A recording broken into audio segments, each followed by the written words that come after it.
All right. Well, welcome to Chapter 8.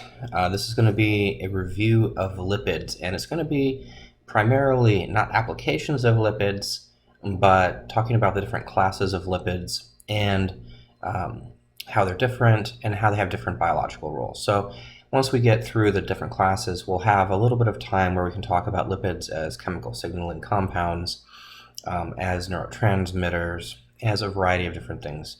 But other than their classic roles in energetics, which we really delve into next semester. And we're going to also allude to the role of lipids in membranes, but we're going to focus on the membrane in the next lecture coming up, probably tomorrow or the next day.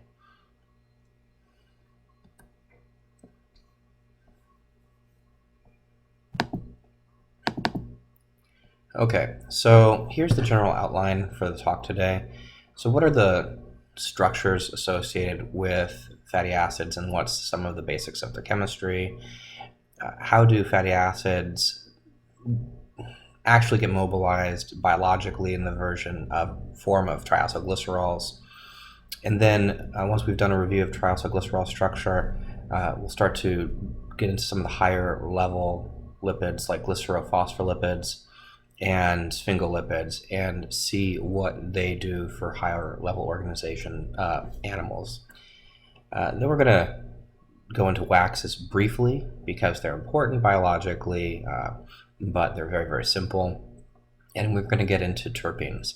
Terpenes are near and dear to my heart because I did a majority of my PhD on terpene compounds. And they're spectacularly diverse, even though they come from simple substrates. You'll see. It's spectacular compounds, and they're also the foundation of our cholesterol and steroid compounds. So that'll bridge us into steroids a little bit, and then we'll talk about lipids and their metabolites as biological signaling compounds and some of the ways that you probably aren't as familiar with lipid behaviors. So the classes of lipids we're really going to get into are fatty acids as our basic lipid structure, triacylglycerols, glycerophospholipids, sphingolipids, waxes, and isoprene-based lipids, including steroids, which are also called terpenes. So one of the things that's really important to remember when we're discussing lipids is that all of these lipids that we're going to be discussing are amphipathic, meaning they have regions that are considered polar and regions that are considered nonpolar. It's one of the defining characteristics that keeps all these in the same class. So here is a figure which lays out some of the really common biological fatty acids that you'll see referenced over and over and over again. And on the far left, you see that we have two different categories. We have saturated fatty acids and unsaturated fatty acids. And the difference between these two is that a saturated fatty acid in the carbon chain, every carbon has as many hydrogens bound to that carbon as possible. There's no double bonds or triple bonds present in a saturated fatty acid. However, in unsaturated fatty acids, there are regions within the carbon backbone of that lipid which has double bonds present. Sometimes there's just one, sometimes there's multiple, as many as 4.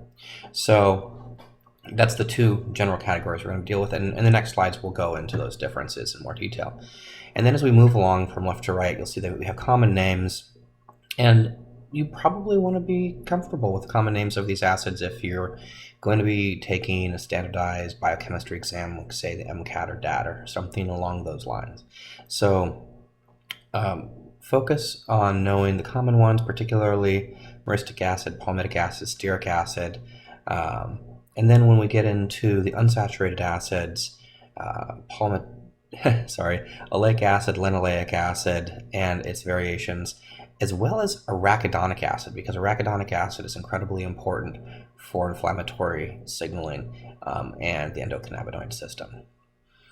Then as we move along, you see systematic names. I'm not going to be holding you guys to systematic names, even though, like I said, once again, if I was going to be taking a standardized test, I would probably be looking at systematic names in a little bit of detail. But what I want you guys to focus on is some of the nomenclatures a little further to the right. We've got the symbol and structure. And what the symbol notes is the number of carbons in the fatty acid, and then followed by that is an indication of the number of double bonds in the fatty acid. And so you can quickly ascertain from all the saturated fatty acids that there are no double bonds. And then when you look into this unsaturated fatty acids, you can see the number of double bonds present within those carbon chains. So let's look at the structure, the basic structure of the fatty acid. So the fatty acid is just an alkyl chain which terminates with a carboxylic acid group. Now, technically it terminates with a carboxylic acid group, but we do know that because it's a carboxylic acid, it has a pKa in the mid-4s.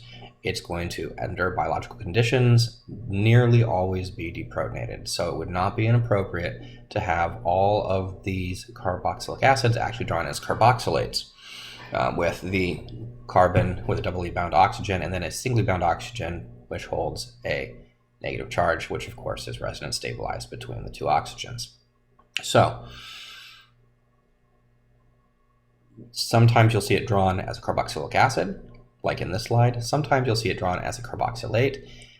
For biochemistry purposes, it's probably more appropriate to be drawn as a carboxylate, but I'm not going to nitpick too much here. So all these straight chain alkyl chains terminate in a carboxylic acid or carboxylate. And here we see palmitic acid, which has 16 carbons drawn, and stearic acid as well. So note that because both of these are saturated, you can see that there are no double bonds present. Each carbon has as many hydrogens bound to it as possible to make the octet for that carbon. Now, one of the things that is really important to notice here is that even though these are drawn as straight chains, they are not inherently rigid. Once again, super important. Although these are nearly always drawn as straight chains, they are not rigid. These are highly flexible compounds.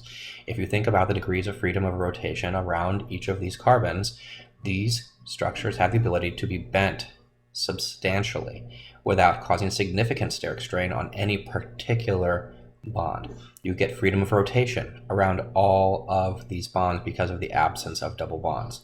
So these are highly flexible, mobile compounds. This provides, when we talk about membranes, an enormous amount of fluidity to those structures when they aggregate one next to each other, and the ability for them to slide around and move from side to side relative to one another. Now, when we move on into some of these unsaturated acids, the oleic acid, linoleic acid, and arachidonic acid, you can see that we have double bonds present in each of these compounds. What's incredibly important when we're discussing the double bonds present in a majority of biological fatty acids is that these are cis double bonds. And these are being drawn correctly in these structures as cis double bonds, where the bonds of the carbon-carbon chain are on the same side of each double bond. This causes a kink in the structure. So if we look not just at the drawn structure, but the three-dimensional representation, you can see that you have this long, flexible region, and then at the point of the double bond, you get a pretty substantial change in the structure, where the lipid gets kicked out over to the side for a while until another double bond occurs.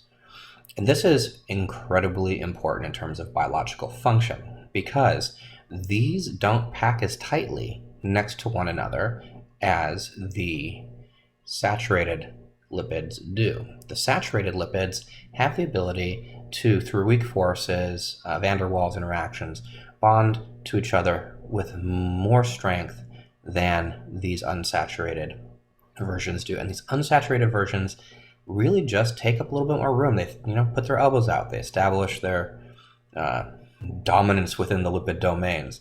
So it's really important to have these cis double bonds biologically because they allow our systems to tune the flexibility and fluidity of a membranous structure. Now, we're probably going to get to it in a few slides here, but I really want to have you focus on the fact that these are cis double bonds, not trans double bonds, because a trans double bond has exactly the opposite. Exactly the opposite effect as the cis double bond. And we'll take a look at why that is in just a second. But when you're drawing these, it's really important that you see a double bond drawn in this format, not as a trans double bond. So the lipid composition of membranes and organs is highly diverse, and the lipid composition within different organisms is highly diverse. We typically think, when we first get introduced to lipids, we always think about lipids in terms of energetics. We always think of carbohydrates in terms of energetics. However, lipids have really, really important roles in terms of both our membranes and the signaling which takes place at the membrane. So it makes sense when you think of it in that fashion that because we have diverse biological needs within ourselves and between other organisms, that you would see a very diverse presentation of lipids across organisms and across different tissues within a single organism.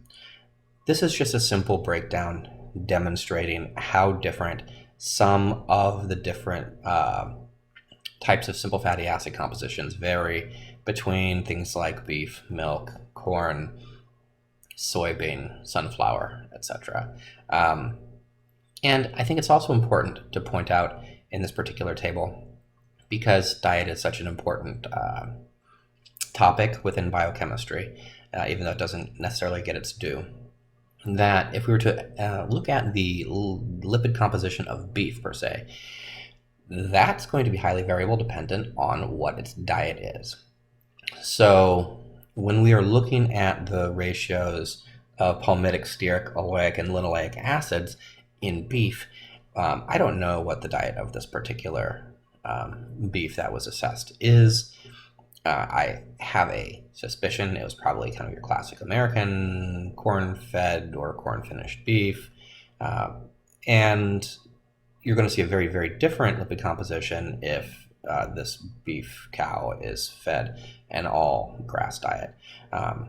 So this is, don't take this figure as gospel, just to demonstrate some of the diversity in lipid composition across different organisms. Okay, so here we go, talking about diet. This is where we get to talk about diets that are high in trans fat and why these are particularly deleterious. So if you look at how these double bonds are drawn, you can see that these are drawn as trans double bonds. This is unique because trans fatty acids are present in very low levels in most animals, and you see some of them being developed by bacteria in the gut as part of secondary metabolism, which are then incorporated into the animal. But in terms of the animal's primary metabolism, we work off of cis double bonds in our lipids. And where we see most of this introduced in our diet is because of the partially hydrogenated fats that you see. So the catalytic hydrogenation events that are used to take oils to more solid fats that you see in Crisco or in margarine, and that are so inexpensive and easily utilized and highly consistent because they don't have the dairy component, so they're used more for industrial food processes. These fats have a much, much higher concentration of these trans fatty acids. And you might be thinking, okay, well, a fatty acid's a fatty acid, but it's not necessarily. You can already start to see some of how the different compositions of fatty acids can affect the biological diversity of the roles these fatty acids play. So for a trans fatty acid, even though it has a double bond in it, it is now rigidly linear because of the orientation of the trans bond. Whereas the cis bond caused a kink, which made the acid need a little bit more space. It caused more membrane fluidity. It would lower its melting temperature and all of these other things. The trans double bond increases the rigidity. It increases the ability of the lipid to pack together, because where a saturated fatty acid is able to pack together, it's still fairly fluidic because there's freedom of rotation around each of the carbons. These double bonds, remember, don't have freedom of rotation because the pi bond prevents that. So because you have less freedom of rotation and it's linear, it creates an environment where the lipids pack together even more tightly. They associate even more strongly, and this creates regions of unusually rigid lipid structures in the membrane. And this is not the way these systems were designed to work. So because of that, the inclusion of trans fatty acids into our biological systems can cause all kinds of health issues due to these overly rigid lipid structures. And in addition to that, you see the raised LDL cholesterol levels associated with this. Now, this is a really good segue, very brief segue, into not knowing enough to make informed decisions in science. And that's particularly topical because of COVID right now. We're learning things as fast as we can about the disease, but the more we learn, the more we wish we could go back and fix some of our approaches to public health approach. Now, when we're talking about fats and the roles of fats in diets, if you go back and you look at, say, cholesterol in eggs, or even more importantly, the discussion about, let's spread out even more, the discussion about the role of dietary fatty acids on health. And you do correlative studies which look at the percent fat to heart disease. You see a very clear trend which shows percent fat increases, heart disease increases. Correlative study. The problem is that a majority of these foundational studies at the time didn't know the difference between cis fats and trans fats. And it turns out that because of our American diet, we typically see a lot of high trans fat in high fat diet. And that leads to the question, is there a good chance that fairly high fat diets aren't inherently bad as long as those higher fat diets have lower percentages of trans fats in them? How much of the negative health consequences we saw from those early correlative studies are because of trans fat composition? This also helps explain why some of the high fat diets we see overseas along the Mediterranean region of Europe show the opposite effect, where these higher fat diets, particularly fats obtained from fish,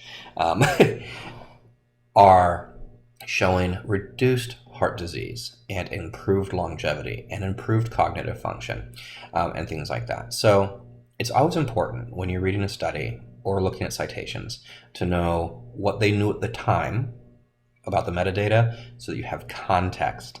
It's also important to know who funded it, because a lot of the time in those studies you'll see influences from groups which are not necessarily in the best interest of the study being performed to the standards of good science. So a good example would be eggs. Everyone here has heard egg yolks have high cholesterol. Eggs have high cholesterol. You shouldn't eat too many eggs. That goes back to studies in the 80s, which showed that eggs had high cholesterol about the time that they were realizing that high levels of cholesterol could be correlated to heart disease and arterial disease. Now, what turns out is at the time, there's two problems with this. They didn't know the difference between LDLs and HDLs. So that's the first problem. And they never were really able to go back and parse out those different roles from eggs because the damage was already done. Now, if you go look who funded those original studies to show that eggs were high in cholesterol, despite not knowing the difference between LDL and HDL, you'd find that those studies were being funded by the Cereal Board of America, because the Cereal Board of America wanted people to eat their high fructose corn syrup infused cereal products, not have eggs for breakfast. So studies are great. Science is great. Obviously, I'm biased in that regard because I've been doing it my entire adult life and young adult life. But you always need to know context, particularly around what do we know at the time and was the study unbiased in terms of who was funding it. And that said, moving along to other things. So higher levels of organization. Now here's the thing about fatty acids. Yes, fatty acids have diverse structures. However, we don't have a lot of free fatty acids floating around in our system. Fatty acids need to be escorted when they're on our blood plasma, and they need to be stored as energy. So majority of our fatty acids are going to be stored in larger structures. And this is the first example and the most prevalent example. This is the triacylglycerol. So you can see this is the major energy source for most organisms. And the reason that it is the preferred source of energy is because these carbons are highly reduced, right? So yeah, we talk about the energetics of carbohydrates all the time, but those are relatively oxidized. They're covered in hydroxyl groups. They're covered in oxygens. The majority of these carbon chains are saturated or nearly saturated.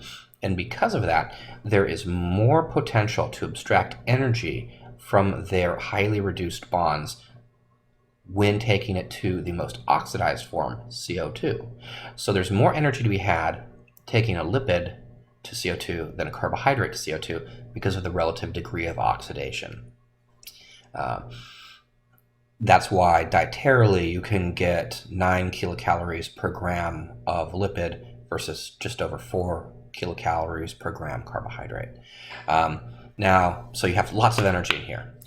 You don't need to have them solvated, which is fantastic because solvation requires a lot of default solvation processes and takes up a lot of space.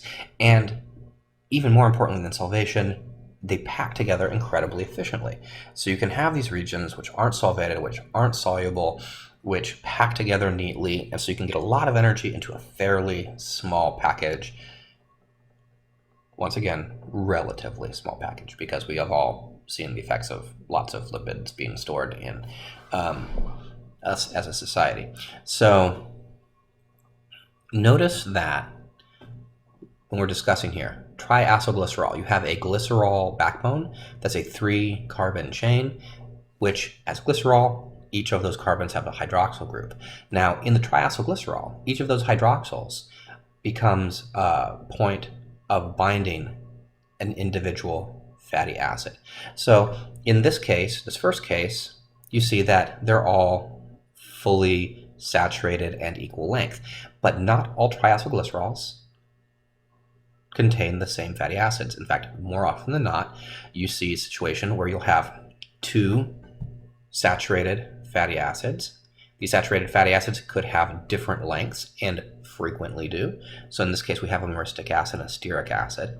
And then we have a palmitoleic acid, which is another acid which has a different length and has a double bond present. So it's really common to see a little bit of diversity to the fatty acid composition within any triacylglycerol. So what are the structures in chemistry of glycerophospholipids? So we have a whole new category of lipid here. And instead of being a triacylglycerol, a glycerophospholipid in this case has a 1,2-diacylglycerol and then has a phosphate at the 3rd carbon of the glycerol backbone. And this is what categorically makes it a glycerophospholipid. So if you look at the image down in the center, you can see here we've got this 3-carbon backbone. And two of the carbons, the top and the middle one, have fatty acids bound to it, but the third one has a phosphate bound to it. And the phosphate is going to carry this -2 charge. It's highly charged, highly polar, and really provides that amphipathic character.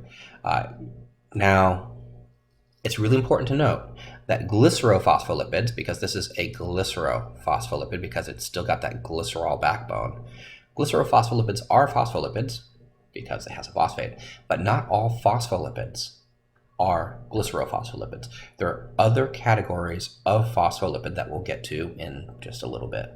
So try to keep those things distinguished as possible.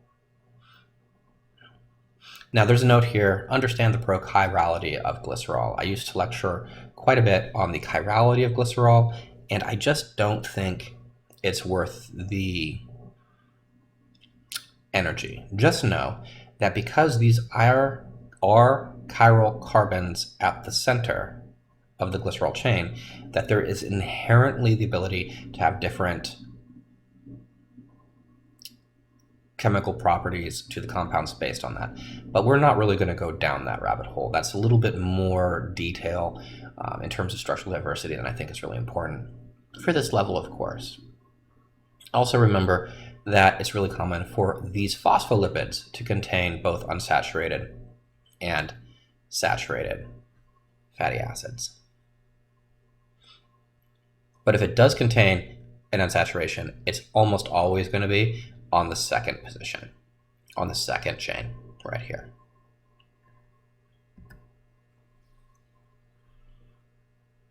So the presence of the phosphate allows for even more diversity in structures of glycerophospholipids. We can get all kinds of compounds to bind to the phosphate at one of the charged oxygens. And this is an example of a phosphatidylcholine, which is a very common compound. And what that is you have this choline compound, which is then attached to the phosphate, and this makes the glycerophospholipid now a phosphatidylcholine. Notice that this blue motif here, the blue motif doesn't change. It stays the same fundamental component of the glycerophospholipid, but what makes these new categories happen is the binding of this new R group over here on the phosphate. So we've got our phosphatidylcholine binding the choline, and we have all of these other compounds as well. We've got, phosphatidylinositols, phosphatidylethanolamines, phosphatidylserines, phosphatidylglycerols, lots of different variations on how these phosphates can then bind to other things to create new classes of compounds with distinct biologic roles. Now, I did mention that not all phospholipids are glycerophospholipids. There is another category of lipid which I really want to talk about because, once again, dear to my heart, these are sphingolipids, and they're particularly important for higher level animals like us and other mammals. So this is going to be structurally different. It's not based on glycerol. What we see as the base is sphingosine. So sphingosine is an 18 carbon alcohol, which forms the backbone of these lipids, which is, like I said, different than glycerol. And you can see that in A. So this is what a sphingosine looks like. And you can see that you have a charged nitrogen, and you've got a double bond, and then you've got a long carbon chain. Now, if you join a fatty acid to the nitrogen on the sphingosine, like you see in part B of this image, notice that you have this R group. That R group is just going to be a long chain fatty acid, number of carbons going down off the R group. So don't be distracted by the fact that it doesn't look like the way the lipids have been drawn so far. If you look over to C, that R group is drawn out to show its length. Now, if you bind this fatty acid to the sphingosine, you now have a ceramide. And ceramides are incredibly important in terms of lipid function.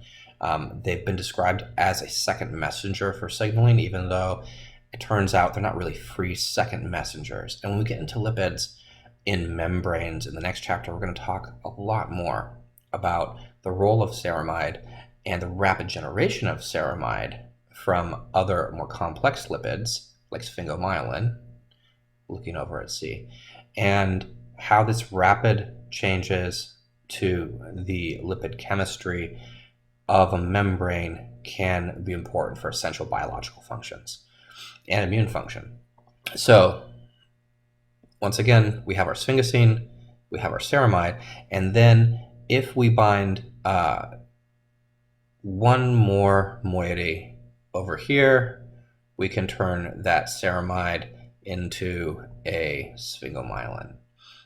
So these are very, very prevalent in mammalian membranes, and we'll get into that quite a bit more in the next chapter. So a couple sneak previews though. Let's see. Sphingolipids, just like the glycerophospholipids, can also be modified even further, particularly with carbohydrates in these cases. And you can modify them with one carbohydrate, which makes a cerebroside, but if you modify with multiple layers of carbohydrates, they become gangliosides. And gangliosides and cerebrosides are also incorporated into the lipid membranes of higher level organisms and have really important roles in determining the biological function of those membranes and the proteins embedded in those membranes. So dialing it way back in terms of the complexity of these structures. Way back, waxes. Waxes are actually the simplest lipid because you just have two carbon chains bound to the same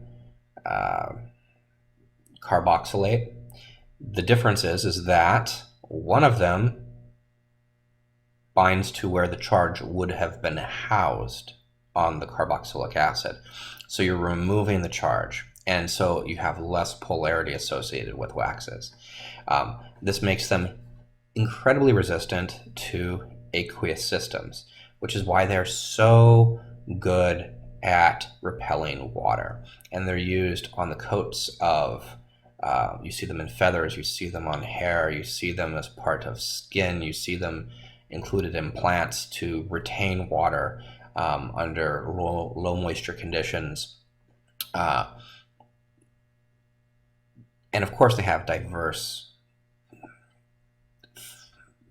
economic roles in cosmetics, in lotions, in terms of car polish. I mean, all these things, repelling water is great, right? When we need to. So we're not going to go into significant detail in waxes because they're structurally fairly simple and their biological role is fairly niche.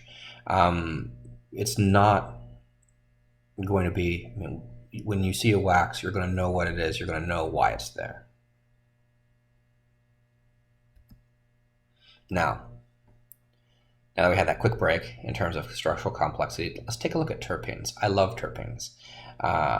Terpenes are remarkably diverse compounds, and they come from simple substrates that are put together in repeating units and then fold in on themselves in a fashion which allows for the form of multiple cyclic compounds, which can then be subsequently modified so that you have different functional groups all over them. And so from a very simple process, you can get enormous biological complexity. Isoprene is the basic building block of the terpene. And what you can see here is what isoprene looks like. You've got 1, 2, 3, 4, 5 carbons with a iso group at the bottom and a pair of double bonds, which gives a lot of potential for those electrons to be shared to form new carbon-carbon bonds. And we have a couple different classes of terpenes. Now, we're not going to go into, I spent an entire semester of graduate school looking at terpenes specifically, and they can get just ridiculous, but we're going to keep it fairly simple for this class. You've got isoprene, which is your single unit of what would be considered a terpene. And then you have monoterpenes, which actually have 2 isoprene units. Now, whoever named these, I don't know what they were smoking. It was probably spectacular because it doesn't make any sense. Everyone struggles with the nomenclature of terpenes because why would you call something with 2 isoprene units a monoterpene? And then why would you call a 3 isoprene unit compound a sesquiterpene? When then 4 becomes a diterpene. Perhaps it's because you have a pair of monoterpenes which have 2 apiece. Who knows? Now, regardless, that's the nomenclature we've got. So when you see monoterpene, think 2. When you see sesquiterpene, 3. Diterpene means 4. And we're going to spend a little bit more time specifically talking. I'm not going to go into all the different biological roles of terpenes because they're ridiculously diverse. But we are going to focus on the roles of terpenes as steroids and endocannabinoids. So you can see here, when I was talking about terpenes forming cyclic structures, some of the ways in which this can take place. Let me just skip along to the next slide because I think, but actually this is neat. Monoterpenes, you see limonene, menthol, camphene, pinene. These are all fairly volatile, small molecular weight compounds.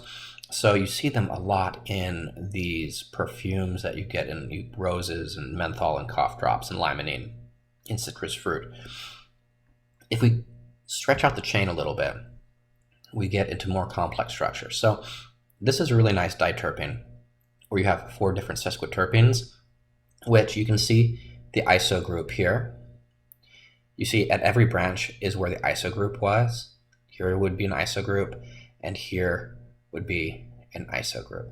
And so we've got 1, 2, well, I'm not going to count them up, but we have 4 different isoprene units that have been bound head to tail and tail to head, which has given us this linear structure. Now, the way the phytol is drawn gives you insight into how rings form, because now you form a bond between these 2 carbons, form a bond between these 2 carbons, form a bond between these 2 carbons, and you get something that looks like gibberellic acid, which is a really important compound, hormone in plant metabolism, dictating growth, flowering, pest resistance, so many things associated with that in plants.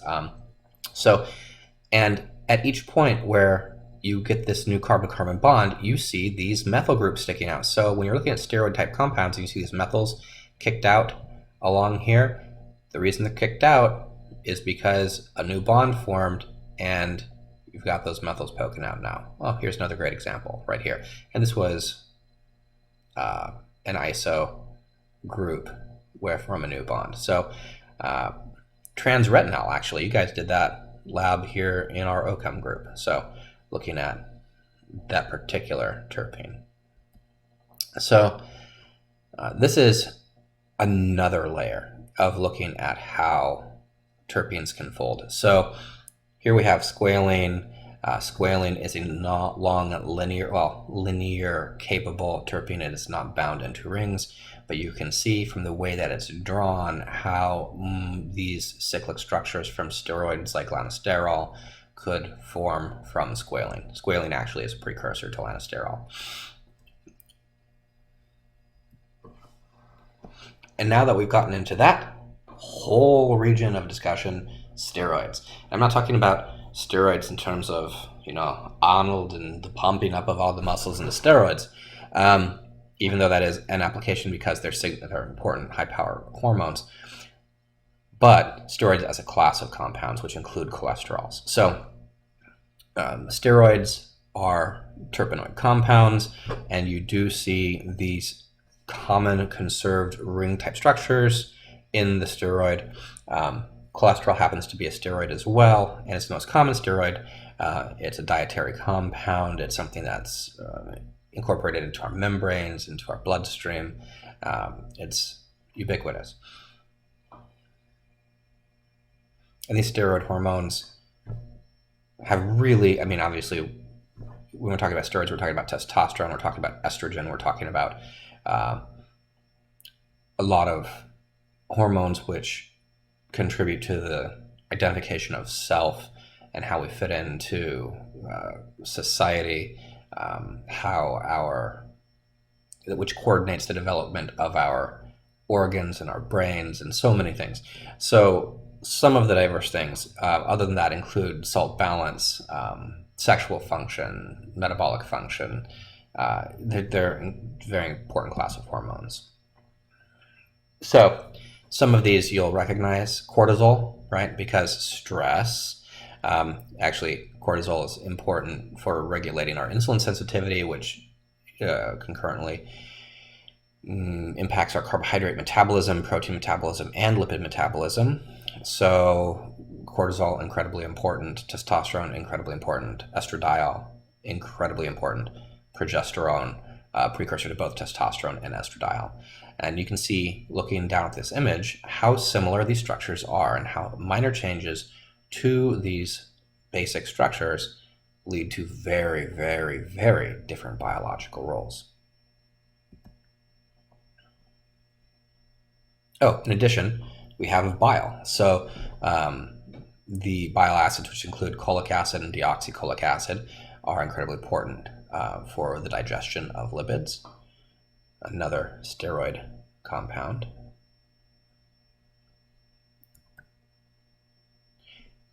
And now we're going to bridge. Now we've kind of covered all of the basic categories of lipids. Some of the ways that lipids can act as biological signals. So glycerophospholipids and sphingolipids have roles as chemical signals between cells and within cells.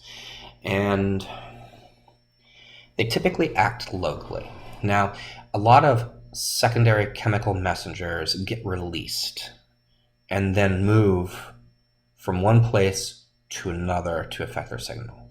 Lipids, more commonly, are localized in a membrane or in a membranous structure. And they have the ability to move around a little bit within that structure because they're not bound to one another, but they're not highly mobile. They can't leave the membrane and go someplace else. So when we're talking about lipid messengers, we're talking about things that typically are made locally and act fairly locally. And there's a few exceptions, but that's the majority. Now, despite acting locally, these signals are incredibly important for affecting cascades of reactions, which have tons of downstream effects.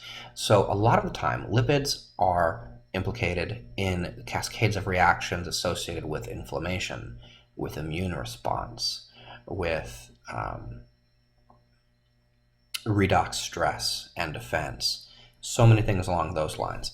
And particularly, we're probably going to focus a little bit here on the inflammation. So a really good example here is how different enzymes can rapidly create or break down lipids, generating these lipid signaling compounds.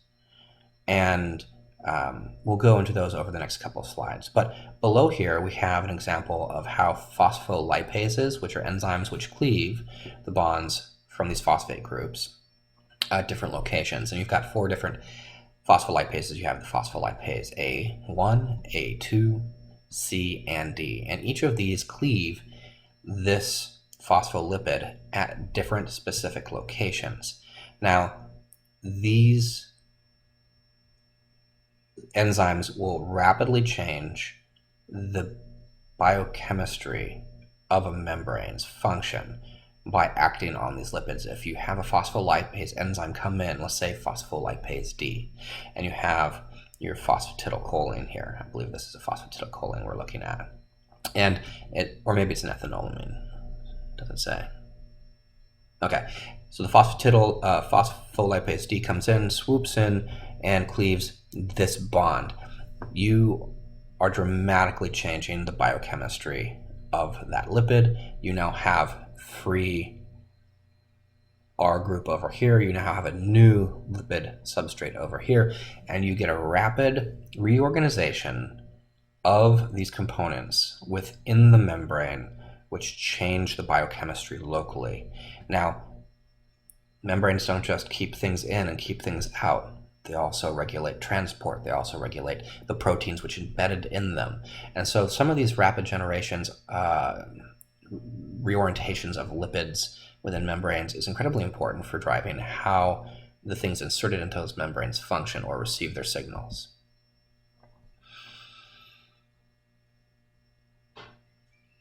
And this is incredibly simplistic because we're not going to go down the road of arachidonic acid completely. But if we're talking about, say, arachidonic acid is, remembering, a 24 carbon lipid, which contains 4 double bonds, and I believe, and it's a very specific lipid which is considered pro-inflammatory. Now, arachidonic acid on its own is not pro-inflammatory. However, it can become things that are pro-inflammatory. So you can see here, arachidonic acid can rapidly be converted to prostaglandins, leukotrienes, and thromboxanes. And these are very, very potent lipid messengers which lead to inflammatory effects. Now, as part of immune response. Now, when we're talking about what's leading to this, there's an enzyme called cyclooxygenase. There's 2 different subcategories, cyclooxygenase 1 and cyclooxygenase 2. Both of these compounds are important, but whenever you take an aspirin, whenever you take an ibuprofen, whenever you take any NSAID, the goal of that drug as an NSAID is to inhibit the action of cyclooxygenase, and it inhibits the conversion of arachidonic acid to prostaglandins or leukotrienes. So what we're doing is actually interrupting this lipid from getting modified to a pro-inflammatory messenger, and that's what knocks down the inflammation in that region following taking the NSAID. Now, arachidonic acid has other roles biologically as well. Let's see.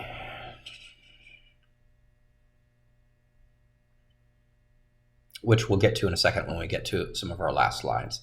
Now, sphingosine 1-phosphate, which we're looking at over here, sphingosine can be broken down in a variety of different ways. But in this particular case, it can also be phosphorylated to produce sphingosine 1-phosphate. I've been talking about pro-inflammatory effects about lipids a lot, but what we see with sphingosine 1-phosphate is it's been heavily studied in the last 5 years because it seems to have really important neuroprotective effects. Now, if sphingomyelin, say, is acted on by a sphingomyelinase enzyme, what's going to happen to that sphingomyelin is it's going to liberate the ceramide moiety. We see elevated levels of ceramide lipids in the neurons of every neurodegenerative disorder, including normal aging. So Alzheimer's, high levels of ceramides. Parkinson's, high levels of ceramides. The normal aged brain, pretty high levels of ceramides. And what we believe is happening more likely than not is that the elevated levels of ceramides sensitize those neurons to inflammatory stimuli, making them more likely to provoke responses which lead to apoptotic signaling or programmed cell death. So, although we see high levels of ceramides in some situations, we also see when we have a concurrence of elevated sphingosine 1-phosphate that accompanies the high level of ceramides, these sphingosine 1-phosphates, even though they happen in much lower levels, seem to be neuroprotective and block the action, the negative actions of those ceramides. So not all lipid compounds are pro-inflammatory. Just examples leading up to it. Some of them seem to have potent anti-inflammatory and potent neuroprotective effects as well, and sphingosine 1-phosphate happens to be one of them. Oh, here's just another slide talking about sphingosine 1-phosphate or S1P. Some of the other rules that go along with sphingosine 1-phosphate.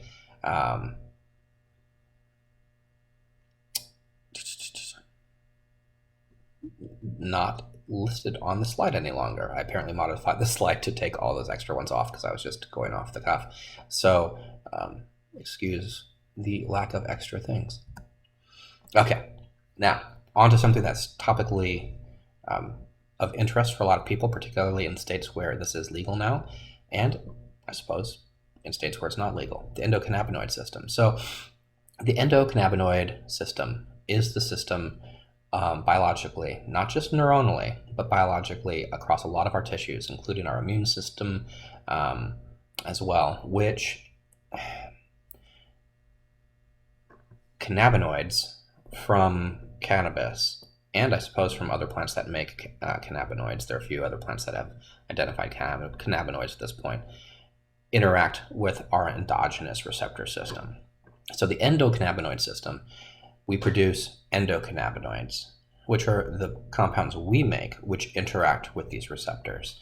And then cannabinoids like tetrahydrocannabinol, which you see here as THC, the most famous. Maybe CBD might be actually taking up a little bit of ground on THC now. But these are cannabinoids which interact with this endocannabinoid system.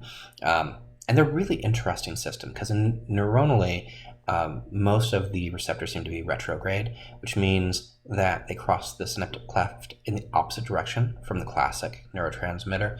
Additionally, they've found endocannabinoid receptors on both sides of the synaptic cleft, which is relatively unusual.